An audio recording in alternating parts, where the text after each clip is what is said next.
Le gouvernement adopte 4 projets de loi de ratification des accords de financement évalués à 221 millions de dollars américains et nous en parlons dans ce nouveau numéro de Zoom Eco Live, précisément dans le dossier que nous ramènera Benita Mouini. Mesdames, Messieurs, bienvenue à tous sur Zoom Eco Live qui vous place au cœur de l'information économique en RDC. Nous aurons aussi les chiffres clés qui nous parleront de l'exécution des dépenses, de la lutte contre la pauvreté en RDC bien sûr, par fonction à fin janvier 2022. Judith Unamaka nous en donnera plus de précisions. Des nouvelles analyses, nous en aurons sur ce plateau avec Patrick Bumbuka. Mais avant d'y arriver, suivons d'abord les nouvelles en bref et retrouvons-nous juste après.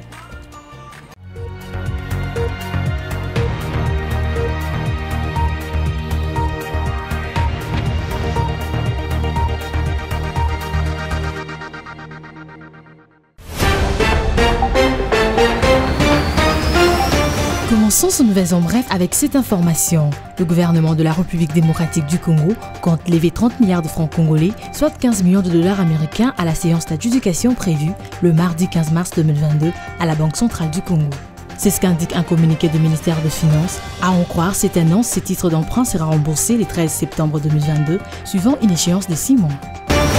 Autre information, au courant de la semaine précédente, les taux d'échange a connu une appréciation de 0,4% sur le marché officiel et une dépréciation de 0,11% au cours des vendeurs sur le marché parallèle. C'est ce qu'a indiqué la gouverneure de la Banque centrale du Congo, Mme Malungu Kabedi-Mbouyi, lors du Conseil des ministres du vendredi 11 mars 2022 sur la situation récente du marché d'échange et celui de biens et services en République démocratique du Congo. Avant de finir ce nouvelles en bref, signalons que la République démocratique du Congo occupe la 19e place sur les 54 pays repris dans les classements de meilleurs pays en matière d'égalité économique pour les femmes en 2021, selon l'indice Women Business and Law de la Banque mondiale. Dans leur étude, les experts de la Banque mondiale précisent qu'en 2021, près de 2,4 milliards de femmes ne possédaient toujours pas le même droit économique que les hommes dans le monde. Et en Afrique, de manière générale, bien qu'aucun pays n'a atteint la parité parfaite, de nombreux efforts se poursuivent dans les domaines. Et pour finir, une délégation de 90 entreprises du Royaume de Belgique est attendue à Kinshasa, capitale de la République démocratique du Congo, pour une mission économique de 6 jours, soit du 19 au 25 mars 2022. Cette annonce a été faite par la conseillère économique et commerciale à l'ambassade de Belgique en RDC, Laurence Eilblum, lors de son échéance avec Modeste Batilou-Kwebo, président de la Chambre haute de Parlement congolais le 11 mars 2022.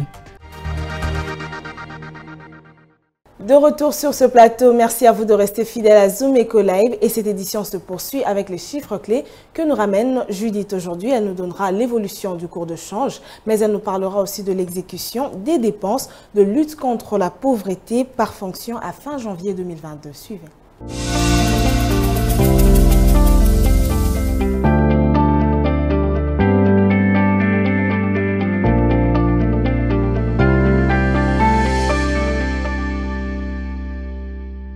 Judith Unamaka, nous vous recevons en premier sur ce plateau avec les chiffres que vous nous ramenez. Bienvenue. Merci Piombo. Alors commençons déjà avec l'évolution du cours de change. Voilà, en faisant le point sur le marché de change dans la ville-province de Kinshasa, commençons donc par le taux à l'officiel qui négocie actuellement 1 dollar à 2000 francs congolais, un franc CFA à 3,45 centimes et 1 euro vaut 2269 francs congolais. Okay. Dans l'espace marché parallèle, nous avons pointé aujourd'hui Binza Pigeon et dans cette partie de la ville, 1 dollar s'aliène à 2015 francs congolais. Un franc CFA se négocie à 3,49 centimes et 1 euro se troque à 2285 francs congolais. Alors, nous avions annoncé que vous alliez nous parler aujourd'hui des dépenses de lutte contre la pauvreté par fonction à fin janvier 2022. Alors, dites-nous justement à combien se sont exécutées ces dépenses. En janvier 2022, le gouvernement congolais a décaissé un montant total de 3,1 milliards de francs congolais, soit 1,5 million de dollars américains, en faveur de la lutte contre la pauvreté par fonction.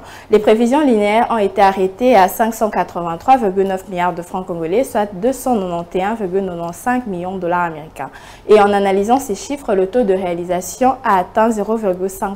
Alors parlons à présent de l'orientation de ces dépenses en faveur de ce secteur. Concernant la répartition de cette enveloppe sur différentes fonctions, elle se présente comme suit. L'ordre et sécurité publique a bénéficié de 873 millions de francs congolais. Les affaires économiques ont reçu 614 millions de francs congolais. Le logement et équipement collectif ont bénéficié bénéficié de 207 millions de francs congolais. La santé a reçu 629 millions de francs congolais. 263 millions de francs congolais a été décaissé pour l'enseignement et la protection sociale a reçu 547 millions de francs congolais. Notons par ailleurs qu'aucun montant n'a été déboursé dans la rubrique protection de l'environnement. Et voilà les précisions que vous nous avez apportées aujourd'hui. C'était concernant le seul mois de janvier pour cette année. J'aimerais aussi qu'avant qu'on se sépare, que vous puissiez nous rappeler, en ce qui concerne l'année dernière, quelles ont été les dépenses de lutte contre la pauvreté de fonction au cours de l'année dernière. Voilà, à fin décembre 2021, le gouvernement congolais a décaissé un montant total de 3 439,9 milliards de francs congolais en faveur de la lutte contre la pauvreté sur différentes fonctions. Et alors que les prévisions linéaires se sont chiffrés à 4 974,3 milliards de francs congolais. Ainsi, sur base de ces chiffres CEO, le taux de réalisation s'est arrêté à 69,1%. Merci encore Onamaka pour ces précisions. Ça a toujours été un plaisir pour nous de vous recevoir. Merci à vous.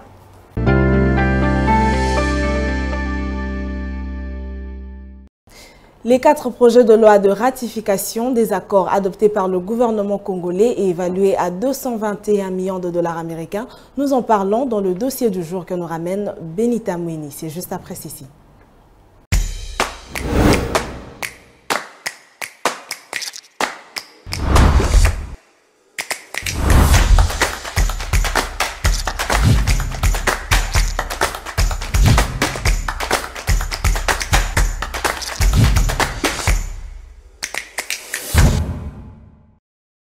Benita Mouini, c'est un plaisir de vous retrouver à la présentation du dossier. Bienvenue. Merci Piombo. Le dossier du jour, bien sûr avec vous, nous parle du gouvernement congolais qui a adopté 4 projets de loi de ratification des accords de financement évalués à 221 millions de dollars américains. Alors on aimerait avoir plus de précisions à ce sujet, Benita. Le gouvernement de la République démocratique du Congo a adopté au cours de la 44e réunion du Conseil de ministres 4 projets de loi de ratification des accords de financement. Et ces 4 projets de loi sont soumis à l'approbation du Conseil de ministres par le ministre de Finances Nicolas Kazadi. Alors, de manière plus détaillée, pouvez-vous nous expliquer en quoi vont consister les 2 premiers projets et quels sont les enjeux visés? Ces projets de loi se présentent comme suite. Le premier projet de loi a porté sur l'ordonnance loi numéro 22/007 du 25 février 2022 autorisant la ratification de l'accord cadre pour la protection des investissements signé le 18 juin 2021 entre la RDC et la Banque arabe pour le développement en Afrique. Pour le second projet de loi concerne l'ordonnance loi numéro 22/008 du 25 février 2022 autorisant la ratification de l'accord de crédit numéro 6962 pour un financement additionnel de 100 millions de dollars américains comptant pour la préparation stratégique et réponse à la COVID-19. D'après le ministre des Finances Nicolas Kazadi, l'enjeu consiste à faciliter le financement des activités et projets du secteur privé ayant des objectifs bien définis à l'instar de l'amélioration de la capacité industrielle, du renforcement des infrastructures et des investissements. Et pour finir, parlez-nous des 2 derniers projets qui autorisent la ratification de l'accord de près de 50 millions de dollars américains, mais aussi 71 millions pour le dernier projet, bien sûr. Dites-nous, quels sont les enjeux visés par ces 2 derniers projets de loi? Les 3e projets visent notamment le désenclavement de quartiers populaires et pauvres. Ils visent aussi la liaison directe entre les différentes communes de la ville de Kinshasa et l'amélioration des conditions de trafic en général.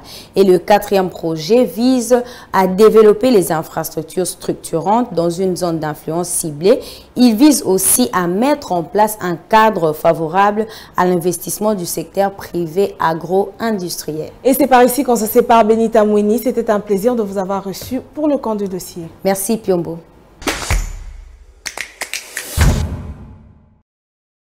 Nous avons pris l'habitude de suivre dans chaque édition de Zoom Eco Live un extrait de notre émission Moissy où les femmes s'expriment sur différentes thématiques. Et aujourd'hui, il s'agira de Madame Raïssa Malou qui nous parle de que faire pour avoir plus de femmes dans les sciences et technologies. Suivez.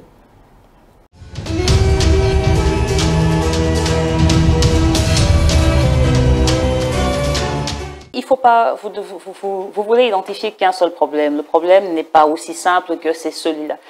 C'est vraiment une combinaison.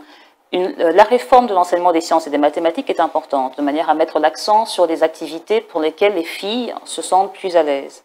Il faut démasculiniser ces milieux, parce qu'il y a des filles, le fait qu'elles voient beaucoup de garçons, se disent je ne vais pas y aller parce que c'est un milieu d'hommes, elles ne sont pas à l'aise. Donc on doit pousser les filles et un maximum. Il faut des rôles modèles, parce que justement elles peuvent se dire si Sandrine Galula peut le faire, c'est que moi je peux le faire aussi.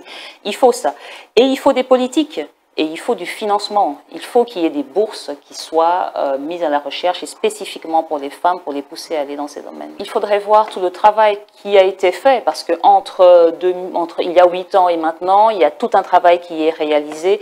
Mais ce que l'on voit, c'est que ce qui accélère le nombre d'inscriptions de filles dans les filières, c'est notamment un système de financement, de bourses et d'encadrement spécifique pour ces filles. Et ça a un effet boostant.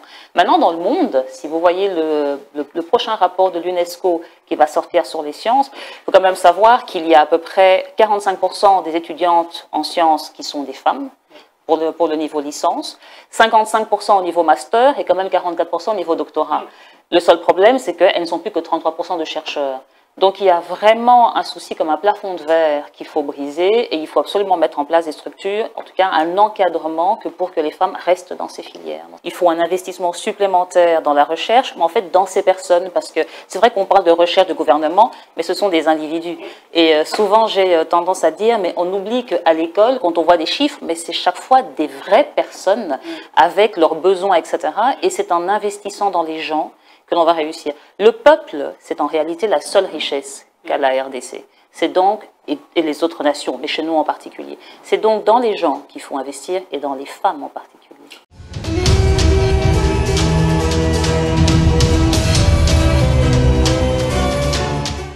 Et voilà, juste après elle, nous allons recevoir Patrick Bomboka, notre éditorialiste de tous les jours, qui nous ramène des nouvelles analyses pour le compte de la chronique du jour. C'est parti.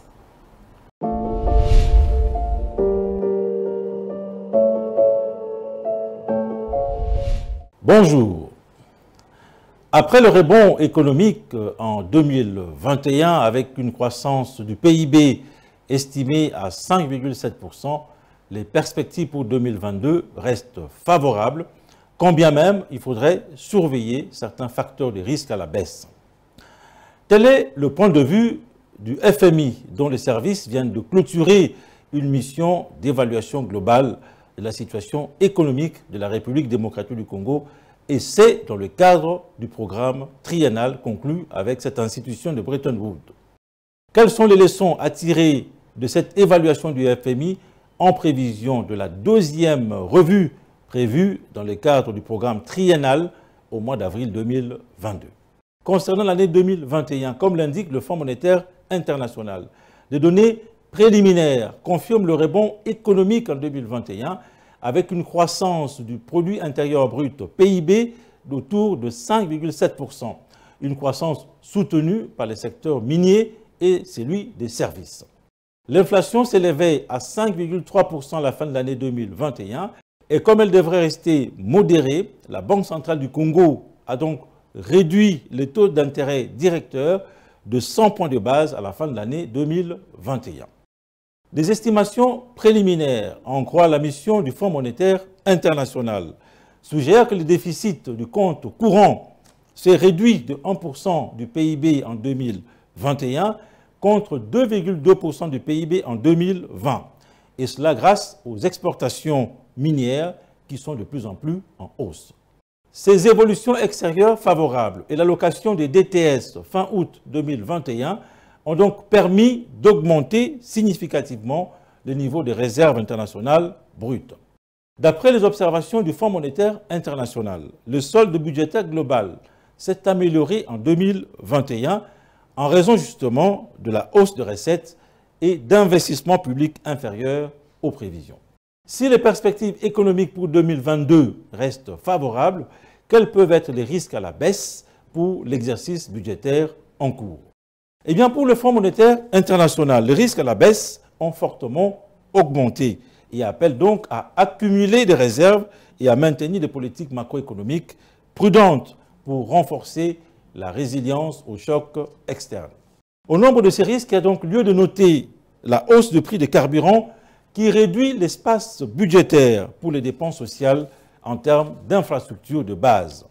Pour l'équipe du Fonds monétaire international qui vient d'achever sa mission en République démocratique du Congo, le gouvernement de Kinshasa devrait veiller à la transparence de la fixation des prix des carburants et aussi surveiller de près l'impact de la subvention sur le budget. Il convient de signaler que le budget 2022 prévoit une augmentation des dépenses et d'investissements publics, en partie financés par l'allocation des DTS dans le cadre du programme triennal conclu avec le Fonds monétaire international.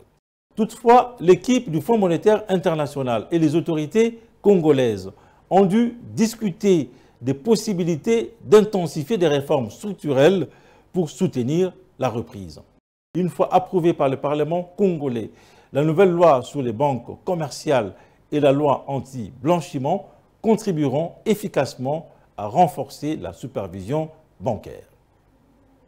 Merci de votre attention.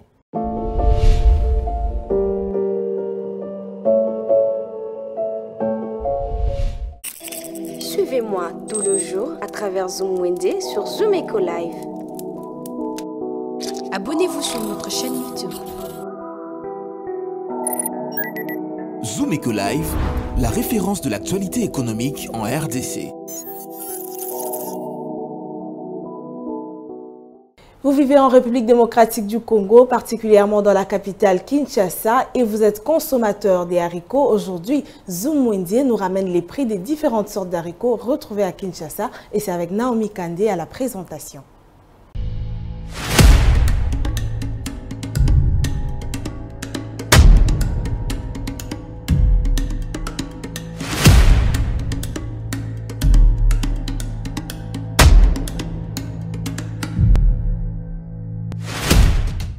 Bienvenue à tous. Ce nouveau numéro Zoom Wende vous fait une mise à jour sur le prix des différentes sortes de haricots vendus dans le marché Zigida dans la commune de Kinshasa. Les marchés, c'est maintenant. Commençons notre marché du jour avec un copeau d'haricots appelé Basoda qui se vend à 2300 francs. Un sakombi se vend à 1300 francs. Haricot Yamilaï à Goma se vend à 2000 francs. Les sakombi coûtent 1000 francs. Bilbil délavé revient à 2200 francs pour le copeau. 1200 francs pour le sakombi. On a aussi le prix des haricots Boulangeti à Goma qui se vend à 2500 francs. Madessu à Angola se vend à 2500 francs le copeau. Un sakombi coûte 1500 francs. Un copeau d'original Bilbil se vend sur le marché quinois à 2500 francs. 1500 francs pour le sakombi. 1800 francs est le prix des haricots Bilbil à Goma. 1500 francs est le prix du sakombi. Nous avons aussi pour vous le prix de copeau d'Embwengi qui se vend à 2000 francs et 1200 francs pour le sakombi. Un autre type de haricot Milaï à Goma se vend à 1900 francs et 1500 francs le sakombi. On clôture le marché avec un copeau d'Embwengi rouge qui se vend à 2000 francs et 1000 francs le sakombi. Merci de nous avoir suivis. Restez branchés sur Zoom Eco Live pour plus d'informations. Les rendez-vous économiques, c'est dans l'agenda sur Zoom Eco Live. Abonnez-vous sur notre chaîne YouTube. Zoom Eco Live, la référence de l'actualité économique en RDC.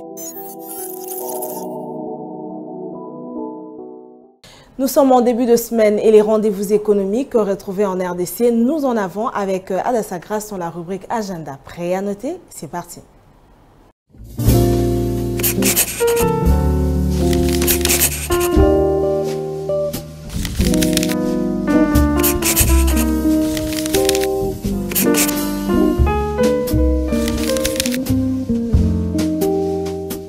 Bienvenue à l'agenda, voici les entrevues du jour. Kelo Banto fixe un nouveau rendez-vous After Work sur le réseautage productif et pratique. Ce mardi 15 mars 2022 de 17h à 20h à Kinshasa et sera axé sur la pratique de femmes dans l'optimisation des entreprises durables. À présent, Avironel organise un meet-up ce mercredi 16 mars 2022 à Kinshasa. Le thème qui sera abordé est l'égalité aujourd'hui pour un avenir durable. Signalons que c'est la deuxième édition de la table ronde de femmes dans les domaines de l'environnement. Cette fois-ci, il s'agit d'un webinaire spécial Mars qu'organise Vodacom RDC le 22 mars prochain à partir des 10h et aura pour thème l'égalité de genre, défis et solutions. Clôturons le rendez-vous du jour avec un événement dénommé Mwasi Kese, qui se tiendra à Kinshasa au Musée national pour plus de précision du 25 au 27 mars prochain, de 9h à 18h. Le thème de ces assises est « La femme congolaise d'hier et d'aujourd'hui ». Merci de nous avoir suivis. Au revoir. Et voilà, avant de mettre fin à cette édition, nous allons à la rencontre d'une activité commerciale particulière retrouvée ici dans la ville-province de Kinshasa. Suivez le partage d'expérience. Débrouillard jamais, jamais, jamais. Débrouillard jamais, jamais, jamais. Débrouillard jamais.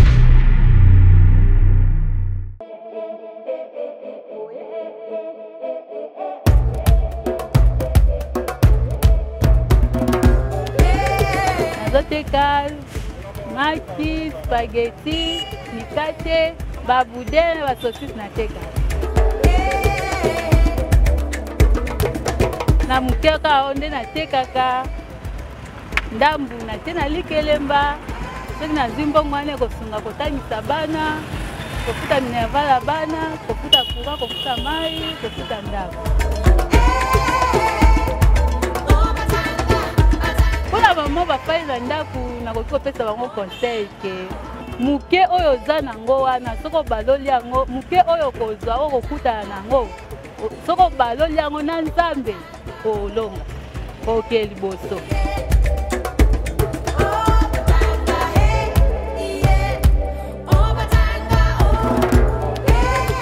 Bakonzi batala na likambo po mbongo ezomonana te taboyokani ezala kati na bango babongisa basala makambo po mboka eke liboso.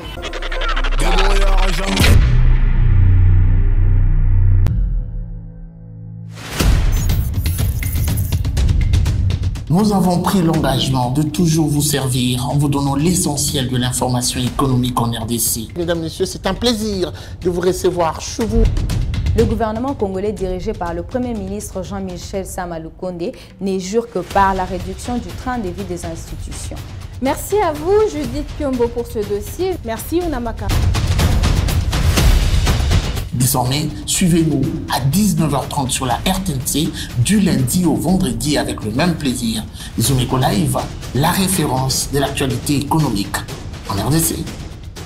Et c'est par ici que se clôture cette édition. C'était un plaisir pour nous de savoir que vous étiez restés connectés à Zumeko Live qui vous emmène au cœur de l'actualité économique en République démocratique du Congo. Portez-vous bien et retrouvons-nous prochainement avec le même plaisir.